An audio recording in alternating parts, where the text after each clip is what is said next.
So in 1996, myself and two other college guys, Scott and Keith, loaded up in an old 10-year-old Ford Bronco with over 200,000 miles and made the round trip of 9,700 miles to Anchorage, Alaska.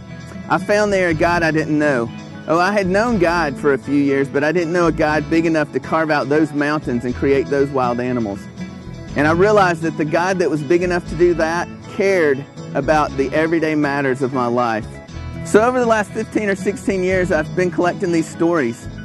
They're not dramatic, they're just stories of my experiences in the Alaskan wilderness. But I began to realize that the stories were not just mine, they belonged to God, and therefore they belonged to God's people. A couple of years ago, I was out in the bush with two other guys that desperately needed to know that God was there with them. I wouldn't have believed this if I wouldn't have seen it, but as we lie there on this little sandy beach looking at the sky, it was a beautiful blue, crystal clear sky that day. And we all three looked up at the same time, and there was these letters written in the sky in the form of clouds. And they said JC. I didn't think a whole lot of it. I thought it was a pretty cool coincidence. But I looked over at another guy that was laying beside me, who maybe at that moment needed it more than I needed it.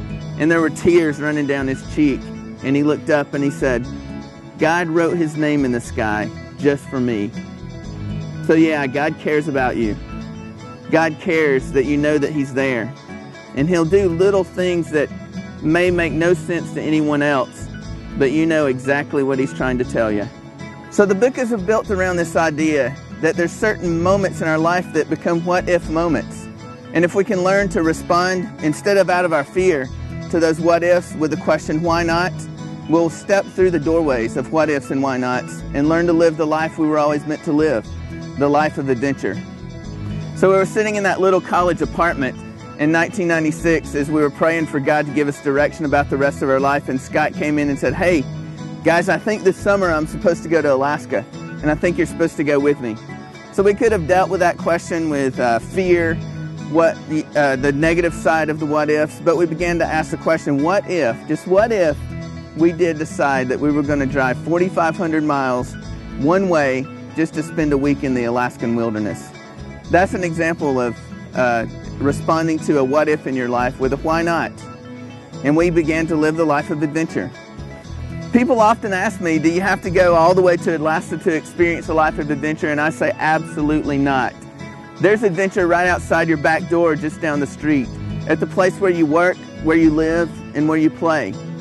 Adventure is about asking what if and answering with why not, and walking through the doorways and living the life that you were meant to live, right where you are every day.